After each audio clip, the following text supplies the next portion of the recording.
মহেন্দ্র সিং ধোনিকে আমরা mister finisher না বলে এখন ফিনিশ বলতে পারি। মানে তিনি অলরেডি ফিনিশ হয়ে গেছেন। যারা এবারের আইপিএলটা দেখছেন তারা কিন্তু এমনটাই বলছেন, এমনটাই মনে করছেন। এবং ধোনির প্রতি যে সম্মান বা শ্রদ্ধা ছিল, সেই সম্মান বা শ্রদ্ধাটা কিন্তু অলরেডি অনেকেই হারিয়ে ফেলেছেন, বিশেষ করে যারা চেন্নাইয়ের সমর্থক আছেন তারা। তো এর পেছনে একটা কারণও আছে। কারণটা হচ্ছে যে ধোনির যে রোলটা উনি প্লে করে থাকেন মাঠে, অর্থাৎ মিস্টার ফিনিশার বা ফিনিশারের যে রোলটা, সেই রোলটা তিনি কিন্তু প্লে করতে পারছেন না।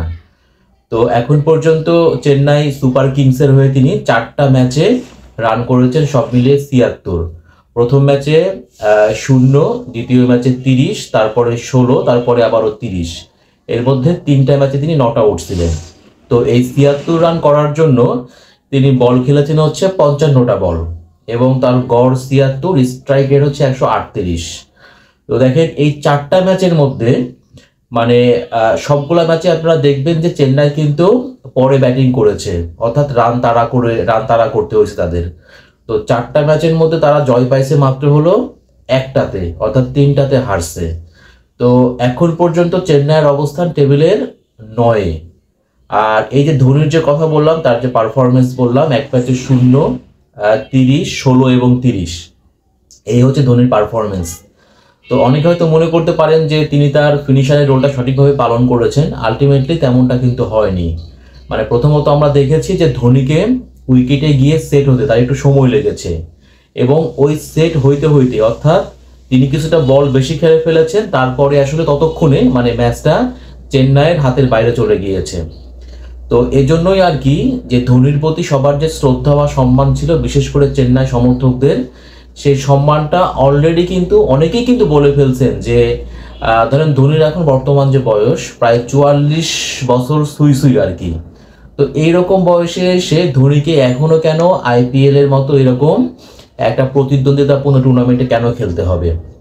তো ধোনির জন্য সবচেয়ে সম্মানের ব্যাপারটা হতে পারতো সেটা হচ্ছে যে 2023 সালে যখন চেন্নাই চ্যাম্পিয়ন হলো আইপিএলে, ঠিক সেই সময় যদি ধোনি এই টুর্নামেন্টটাকে বিদায় বলতেন, তাহলে পারে তার জন্য সবচেয়ে পারফেক্ট একটা মঞ্চ হতো। বাট ধোনি তিনি খেলার সিদ্ধান্তটা মানে তিনি মনে করেছেন যে আরো খেলতে পারবেন, তিনি খেলাটা চালিয়ে যাওয়ার সিদ্ধান্ত নিয়েছেন, এবং তার ফলটা কিন্তু তাকে এখন পেতে হচ্ছে। আলটিমেটলি ধোনির প্রতি ভারতের মানুষের যে পরিমাণ ভালোবাসা এবং শ্রদ্ধা ছিল, আস্তে আস্তে সেই সম্মান এবং শ্রদ্ধাটা তিনি হারিয়ে ফেলার পথে আর কি। কারণ আমরা কিন্তু দেখতে পাচ্ছি যে চেন্নাইয়ের ম্যাচ শেষ হওয়ার পরে যারা চেন্নাইয়ের সমর্থক, মানে আইপিএল এমন একটা কম্পিটিশন, এখানে কিন্তু প্রত্যেকটা টিমের যারা সমর্থক আছে তারা হচ্ছে পার ভক্ত বলতে হবে আর কি। তো চেন্নাইয়ের সমর্থকরা ধোনির কাছে তাদের যে এক্সপেকটেশন লেভেলটা, ধোনি তো সেটা পূরণ করতে পারছেন না, দলও ধরেন জয় পাচ্ছে না। যদি এরকমটা হতো 4 ম্যাচের মধ্যে চেন্নাই 3টা ম্যাচে জয় পাইছে, তাহলে পারে হয়তো বা ধোনিকে নিয়ে কথাগুলো হতো না। তো ধোনির যে রোলটা ফিনিশারের রোল, তিনি যেহেতু সেই রোলটা প্লে করতে পারছেন না, খুবই স্বাভাবিক ধোনিকে নিয়ে কিন্তু কথা হবেই। কারণ সমর্থকরা জয় পাচ্ছে না, ধোনির কাছ থেকেও ওই ফিনিশারের রোলটা তারা দেখতে পাচ্ছে না, এই জন্যই কিন্তু এত বেশি সমালোচনা হচ্ছে। তো এই একটা কথা আছে আর কি ক্রিকেটে, সেটা হচ্ছে যে আপনাকে কখন থামতে হবে এবং কোথায় থামতে হবে, কোন সময় থামতে হবে, এই সিদ্ধান্ত নেওয়াটা কিন্তু খুব বেশি গুরুত্বপূর্ণ। তো ধোনির জন্য পারফেক্ট টাইম ছিল 23-এ আইপিএলে চ্যাম্পিয়ন হওয়ার পরেই অবসর নিলে পারে, মানে তার জন্য খুবই পারফেক্ট বা আদর্শ একটা সময় হতো। বাট ধোনি এই খেলাটা কন্টিনিউ করার চিন্তা ভাবনা করেছেন, এবং তার খেসারত কিন্তু তাকে এখন দিতে হচ্ছে। যদি তিনি 23-এ চ্যাম্পিয়ন হওয়ার পরেই আইপিএলটা ছেড়ে দিতেন, তাহলে পারে তিনি চাইলে পারে তো দলের সঙ্গে অন্যভাবেও তিনি ইনভলভ থাকতে পারতেন। বাট অ্যাজ এ প্লেয়ার হিসেবে তার আসলে সময় হয়েছে যে এই আইপিএলটা থেকেও এখন বিদায় নেওয়ার, মানে আইপিএলটাকে গুড বাই বলার।